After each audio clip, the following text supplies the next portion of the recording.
functional data, and this is Built to Trust.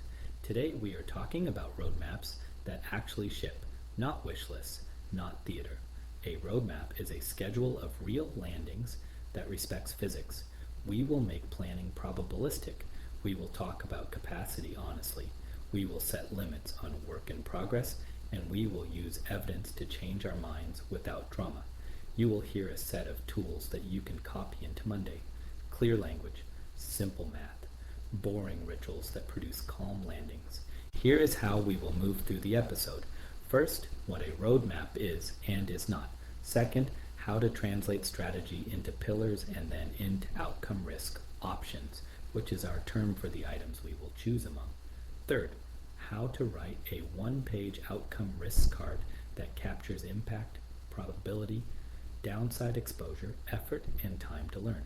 Fourth, how to build a capacity model and set work in progress limits.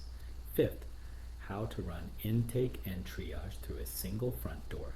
Sixth, a prioritization method you will actually use with risk-adjusted impact per unit of effort. Seventh, sequencing by learning, including M0 discovery, M1 de-risk, M2 integrate, and M3 deliver. Eighth, change notes, go and no-go, stop-loss triggers, and freeze windows.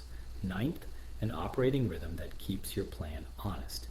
10th, metrics that do not invite gaming. 11th, anti-patterns and fixes. 12th, short stories that make the tools real. 13th, an action kit you can lift into your team. 14th, coaching managers and stakeholders. 15th, how to do all of this in remote and hybrid settings. Then we will land the episode and preview the next one. Let's begin with what a roadmap is. A roadmap is a schedule of landings that you can explain to an adult in 1 minute. Each landing has a date, a thin slice of value, and a short list of risks that you will retire before that date. The roadmap shows the next few landings in detail and the horizon after that in coarser strokes. The roadmap is not a deck of wishes. It is not a gallery of screenshots. It is not a bag of points. It is not a list of slogans like Big Bang or platform or step change. It is a dated promise with a plan to keep it and a plan to renegotiate early if reality moves.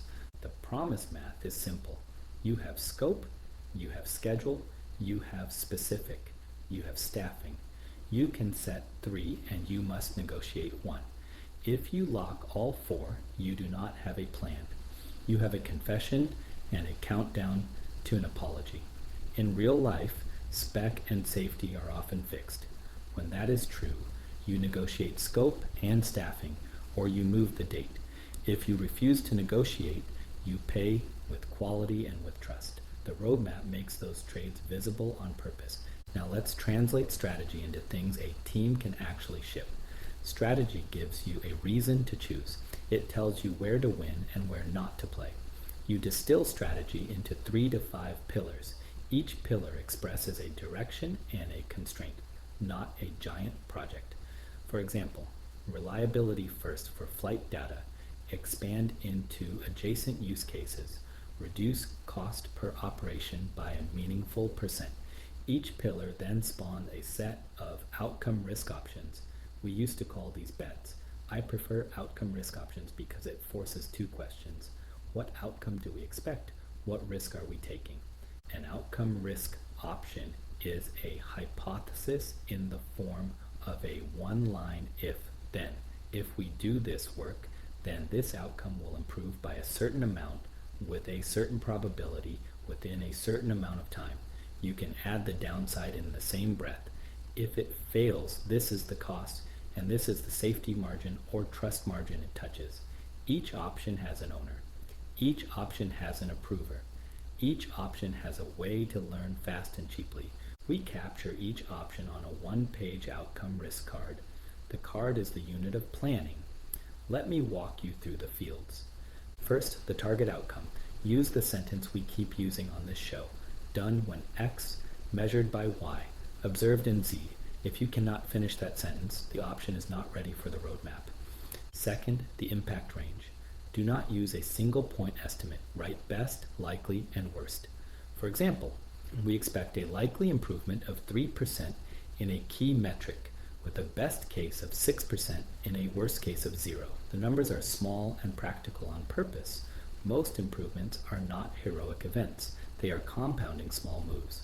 Third, the probability of success. Use buckets so you do not argue false precision. Low is around 0.3. Medium is around 0.6. High is around 0.8. Choose one. Write Y. Fourth, expected value. Take the likely impact and multiply by the probability bucket. If likely impact is 5% and probability is medium at 0.6, expected value is 3%. This is a crude but honest way to compare options. Fifth, downside exposure. Take 1 minus probability. Multiply by the cost of failure. Cost can be rework days, an alert budget hit, a safety margin reduction, or a customer impact. Write it in units your team understands. You want to make the hidden costs visible. Sixth, effort. Write real person weeks or real dollars or a reserve slot in your cycle. Do not hide effort behind points or colors. People plan their weeks, not their points. Seventh, time to learn. What is the smallest test that will materially change the probability? If you can update your belief in 3 days, say so. If it will take a soak of 12 hours or a flight test, say so. Time to learn is one of the most important fields on the card. Eighth, kill and commit thresholds. Write rules. Kill if expected. Value falls below a small number after the first milestone, or if downside exposure spikes past a limit. Commit if expected. Value rises above a threshold and downside remains small. These boundaries keep you from falling in love with your own idea or chasing a sunk cost. Ninth, owner and approver. The owner runs the work and writes the change notes. The approver is the decider. Link the card to the decision log, to the dashboards, and to any change note you will need if the outcome unlocks a ship decision. We can do a small example. Outcome reduce ingest P 99 latency to under 200 milliseconds for 12-hour runs. Impact range. Best plus 8%, likely plus 5%, worst 0. Probability medium 0.6. Expected value equals 3%. Downside exposure, 40% chance of 2 days rework, and a hit to the error budget that equals around 0.8 days of cleanup and a small trust cost. Effort, 5 days. Time to learn. A 6-hour soak with jitter and watchdog on. Kill if expected. Value is less than 2% after the first milestone. Commit if expected. Value is at least 4% and downside exposure is under half a day. Owner and approver are named. Links are ready. That is a card you can prioritize against another card. Do not over-focus on the math. We use small numbers to force clarity, not to pretend we control the world. The goal is to compare options honestly and to update our beliefs when we learn. When you finish a milestone, you update the probability, the expected value, and the downside exposure. Then you consider whether the rank should change. You write the delta. Probability went up or probability went down. People trust plans that change for reasons you can explain in one sentence. Now, capacity and work in progress. Capacity is not your head count. Capacity is who is actually available by skill, by stream, in a given week. Capacity subtracts reality. Subtract on call. Subtract interrupts. Subtract the training you already promised. Subtract the time people need to review and write and think. Then write what is truly left to move the roadmap. It will be less than you want. This is good. It will force you to choose. Make a small capacity sheet per stream. Name the people. Name their primary skill. Name the number of hours per week that can be devoted to roadmap work. Reserve a percentage for risk reduction options. I like 20 to 30% early on, then taper as you retire uncertainties. Reserve fixed time for hygiene and quality, like runbook updates and test harness maintenance. When you undercount hygiene, you pay for it later in defects and in burnout. Set limits on work in progress. If 3 people can do high leverage feature work in a stream this cycle, you probably want 2 outcome risk options in progress at once, not 6. WIP limits force you to finish and to learn. WIP limits also protect the team from constant context switching. Limit WIP per person 2. If someone is critical at a seam, give them room to complete things. You want fewer items completed, not many items half done. Protect freeze windows. A freeze window is a time or phase when you will not land changes. It can be the last 2 days of a 6-week cycle. It can be the last morning before a flight test. It can be a maintenance window promised to a customer. Write the freeze window on the roadmap. If you must break the freeze window, do it with a short written exception that names the risk, the rollback, and the decider. Then do not make a habit of exceptions. Now intake and triage. One front door for work. If everything can arrive anywhere, you will live in priority fights. Create a simple form or a short document that people must fill in for new requests. Keep it lightweight. The standard I like is a 24-hour clear brief. Clear means context, levers, end state, accountability, and runway. Context is why now. Levers are what is fixed and what is flexible. End state is done when, measured by, observed in. Accountability is owner and approver. Runway is the next 2 milestones. Require this for anything that asks the roadmap to change. Approve or reject or defer within 1 business day. People trust the front door when it responds. Classify requests by class of service. Date-driven items are those with an external commitment that will happen with or without you. Outcome-driven items are those that drive a pillar forward. Risk reduction items are those that retire uncertainty. Hygiene items are those that keep the system alive and maintainable. Put items in lanes on the roadmap by class, then rank within each lane. This stops the game where everything is labeled critical. If everything is P1, nothing is real. Now a prioritization method you will actually use. You already have expected value and downside exposure and effort on each card. Compute a simple risk-adjusted score. Take expected value minus downside exposure. Divide by effort. Use this as your first rank. Break ties with time to learn. If 2 items have similar scores, pick the one that updates probability faster. Break the next tie with strategic fit to the pillar. Break the next tie with operational reality, like staffing availability or a freeze window. The point is not the precise score. The point is to have a defensible ordering you can explain to a reasonable human. When you do this, you will find that some items with loud internal champions rank lower because their probability is low, or their downside exposure is high, or their effort is large, or their time to learn is long. That is fine. You can schedule a small discovery milestone to improve the probability, or you can trim scope, or you can choose a smaller, faster option that unlocks the same outcome with less risk. Sequencing now. Think in milestones that reflect learning. M0 discovery is the smallest work that updates your probability. It might be a spike, a small experiment, or a user interview series, or a soak that confirms feasibility.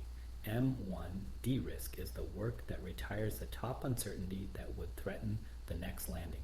M2 integrate is where you hook into real interfaces and system behavior. M3 deliver is the thin slice of value on the date. After each milestone, you update the card. Probability goes up or down. Expected value adjusts. Downside exposure changes. If the rank changes, you say so, and you say why. You show the math in 1 sentence. Sequence by the learning critical path. Your critical path is not only dependencies between tasks. Your critical path includes the order of learning that unlocks later work. You may discover that a short experiment on week 1 changes the rank of a large item and saves you 4 weeks of effort. Put experiments early. Put interface proofs early. Put the soak for a risky seam early. Land thin slices that let you observe real behavior while you still have time to act. Maintain a short subtraction list per cycle. The subtraction list is what you will not do in the next 6 weeks, even though it is tempting. Write it down. This acts like a guardrail for focus. Additions require a small change note and a clear trade against the subtraction list. Adults like explicit subtraction. It frees them from the fear that everything will be piled on top. Change notes, go and no-go, stop loss, and freeze windows come next. We covered change notes in management of change. Here is the short version. Any meaningful change to scope, spec, or date gets a 1-paragraph note. What is changing? Why now? What could go wrong? How we will reduce risk and limit blast radius. Who decides? How we will prove it worked. Attach go and no-go criteria. Attach rollback. Go and no-go is a boring paragraph that you write before you try to land. It names numeric pass gates and clear abort triggers. It names the decider. It names the rollback time. It stops arguments at the worst moment. It forces you to commit while you are calm. Add a stop-loss trigger to your plan. This is a guardrail that says when you will stop pouring effort into an option and move to another. For example, stop if error budget is breached twice in 1 hour, or stop if the expected value drops below a threshold after the first milestone. Write it. Keep it. Freeze windows are in your calendar and in your plan. Enforce them without drama. If you must break the freeze for a safety fix, name the incident level, name the roles, and write the rollback in the note. Otherwise, protect the last mile. Let's put this into a weekly operating rhythm so the roadmap breathes without thrashing people. On Monday morning, each stream posts an intent. The intent fits on 1 page. It says context, levers, end state, accountability, and runway. It includes a short line for the outcome risk option in play. It includes the expected value, the current probability, the top risk, and the time to learn this week. It names the milestone due and the pass gates. People can read it in 2 minutes and know the plan. On Wednesday, you close 1 decision, 1 document, 45 minutes. You either decide or you write what evidence is missing and who will produce it by when. You update the decision log with 5 lines and you link the evidence. If a probability changes, you update the card. On Friday, each stream posts a truth roll-up. Moved, blocked, need. 1 number, 1 risk trend. Add an update on probability and expected value for any option that finished a milestone. Say what changed. Probability up or probability down. Expected value up or expected value down. If a downside exposure grew because a dependency flaked, say so and say what you are doing next week. During week 5, you harden and you soak and you fix seams. During week 6, you demo truth, you run a retro, and you reset the baseline. Your baseline is scope, schedule, spec, and spend for the next 6 weeks, plus known risks and reserves. Update the configuration index of your plan. Carry forward outcome risk cards with new probabilities. Close any safety actions you committed to. Put the next landings on the calendar with their go and no-go paragraphs. Now, metrics that do not get gamed. Promise kept rate with scope. Integrity is first. You measure the percentage of commitments that landed on time at the scope you said.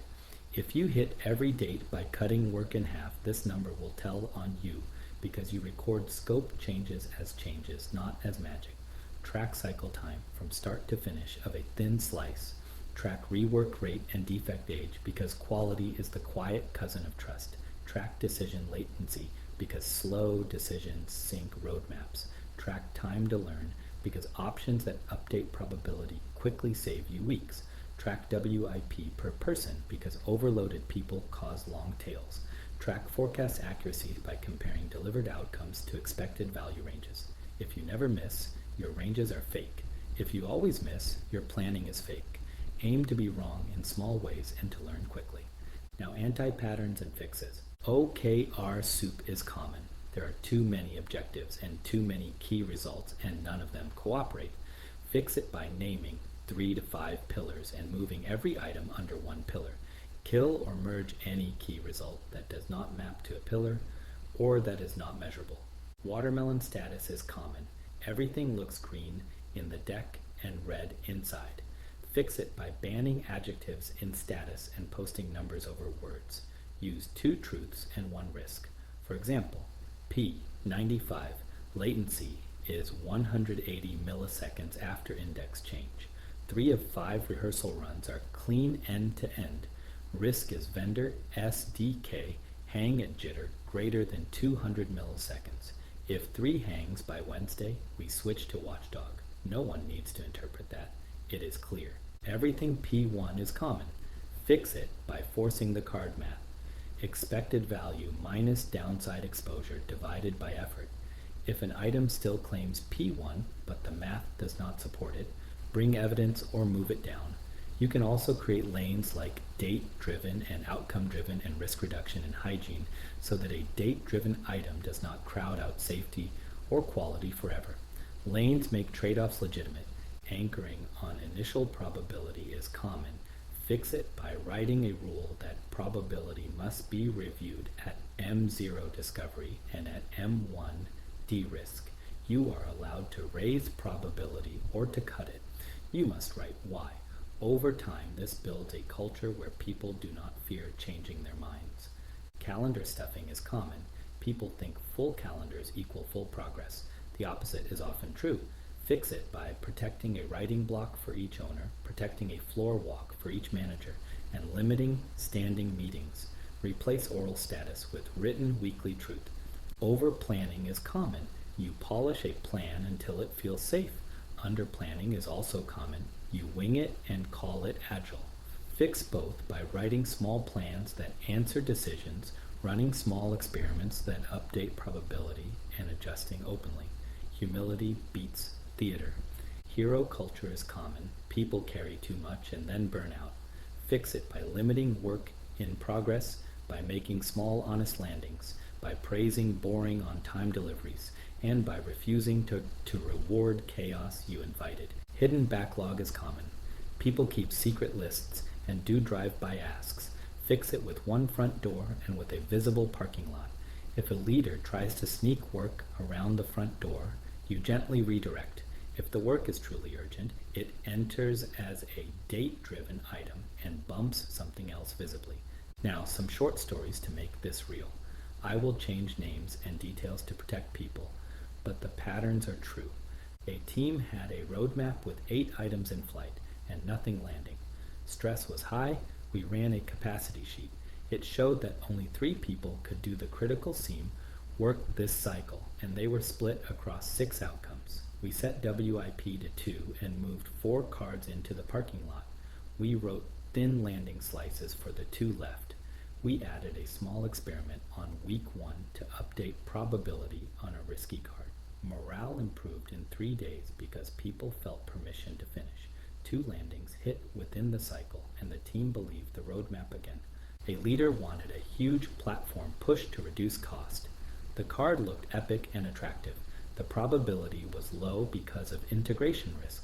The downside exposure was high because of possible outages. We created a smaller option with a clear time to learn. The smaller option had a higher risk adjusted score and a faster time to learn. We ran it for 1 cycle. Probability on the big option fell after M0 because the integration risk was real. The small option delivered a meaningful % cost win. The big option was deferred. The leader thanked the team for saving them a year of regret. A product partner wanted a date-driven demo with an unrealistic scope. We wrote a change note. What is fixed? The date is fixed. Safety is fixed. What is flexible? Scope is flexible. Staffing is flexible within a small range. We wrote a thin landing that still told a true story for the demo. We set a freeze window and a go and no-go paragraph. The date landed with dignity. The next cycle finished the full slice. Trust with the partner went up because we did not promise a miracle and then fail. A team had a backlog of hygiene debt. People were tired. Incidents rose. We created a hygiene lane with a fixed % of capacity. We wrote small cards for runbook updates. test harness refactors, and on-call training. We measured defect age and rework rate. Both improved within 2 cycles. Feature velocity rose even though we reserved time for hygiene. This is the quiet magic of quality. Now the action kit. This is what you can copy into your team without a workshop. First, a 1-page outcome risk card template. It contains the fields we covered: outcome impact range, probability bucket, expected value, downside exposure, effort, time to learn, kill and commit thresholds, owner and approver, links to dashboards, decision log, and change notes. Second, a capacity sheet. It lists people by stream. It lists available hours per week. It subtracts interrupts. It reserves a % for risk reduction and for hygiene. It shows how many outcome cards can be in progress. It is simple and visible. Third, a prioritization grid. It has columns for expected value, downside exposure, effort, time to learn, and the computed risk adjusted score.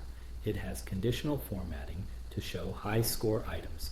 It also has a column to mark class of service and pillar. You can build it in any spreadsheet in 15 minutes. Fourth, a change note template and a go and no-go snippet.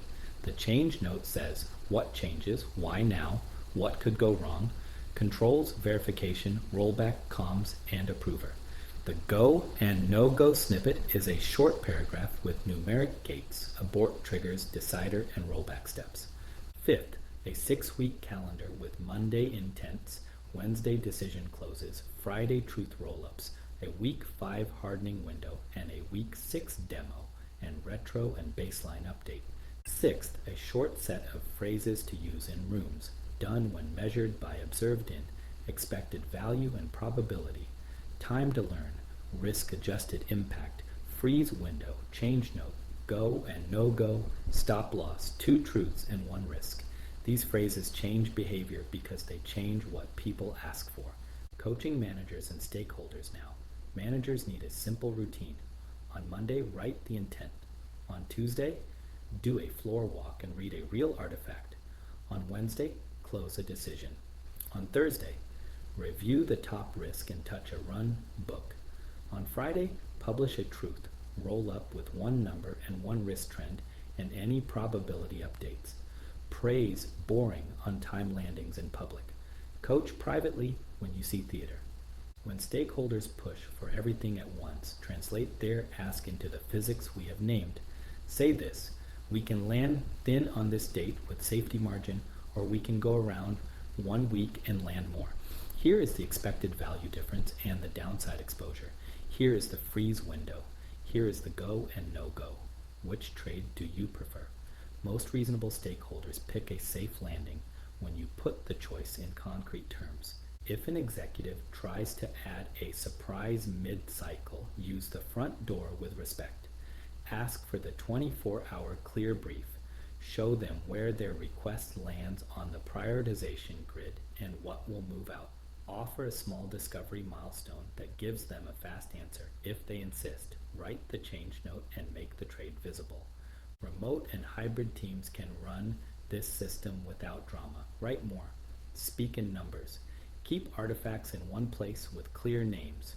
Use a single channel for road mapping updates. Use time-stamped messages during key runs. Post screenshots of dashboards instead of long descriptions. Record short screen captures when needed. Do not make a live meeting your only source of truth. If you do a live review, post the decision log entry immediately after. Let's answer a few questions I hear a lot. What do we do when a large customer or a regulator demands a date that collides with our plan? Answer with a thin slice and a freeze window. Offer a truthful story that fits the date. Protect safety and quality. Then schedule the remainder. Write the trade in the change note. What if we have a dependency that will not share their probability or their readiness truth? Treat the dependency as a risk with its own card. Schedule a small integration test that updates your probability about them. Create a plan that reduces your exposure to their slip. Write a stop loss that says when you will switch providers or ship a smaller alternative. What if we do not have enough staff for the roadmap? Admit it in the capacity sheet. Reduce scope, move dates, use a subtraction list. If the business wants it all, ask for specific staffing with start dates. Do not carry fantasy staffing. It breaks trust and hurts people. What if our scoring feels fake or politicized? Bring it back to 2 truths and 1 risk. Make options prove their value by updating probability through real tests. Publish expected value deltas after each milestone. It is hard to politicize a 1-line sentence that says probability went down after an experiment, and here is what we will do. What if we are constantly replanning? If you are replanning weekly from scratch, you do not have pillars and you do not have lanes.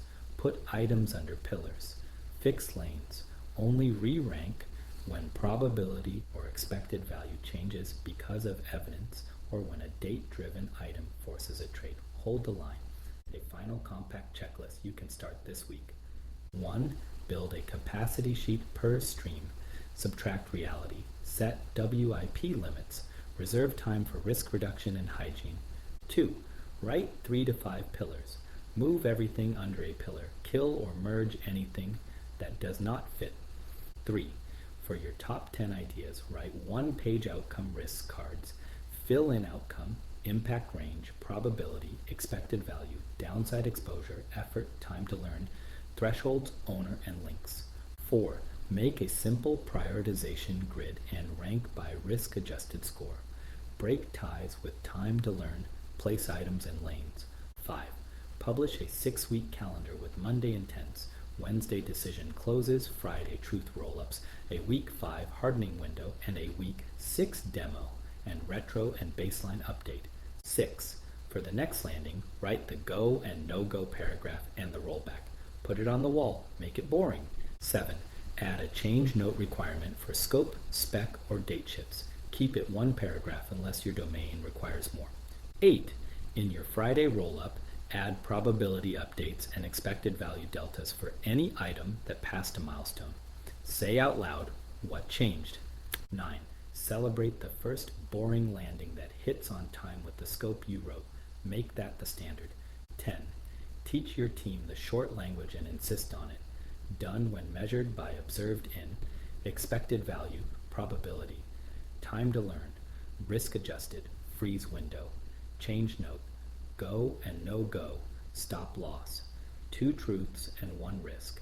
Roadmaps that ship are not about fortune telling. They are about building a small system where truth shows up early, choices are explicit, and people can finish work without drowning. You translate strategy into pillars and options. You compare those options honestly. You learn fast with small experiments. You protect the last mile with freeze windows and go and no go. You keep score with numbers that tell the truth. You land, you retro, you reset the baseline, and you go again. Over time, trust compounds because people can predict how your team will act under pressure. That is what we are building. If this episode helped, follow Built to Trust wherever you listen. Hit subscribe. Share it with a teammate who is tired of wish lists and wants a schedule of real landings. Your ratings and reviews help more builders find the show and build with more signal and less noise. Next week is episode 10, Humans in the Loop. We will talk about simulation and hardware in the loop and operational reality. We will talk about fidelity versus velocity. We will talk about designing for recovery and human factors. We will make sim and lab time serve decisions. We will keep the same tone. Clear language, small, copyable tools. I'm Shomo Data. Thanks for listening.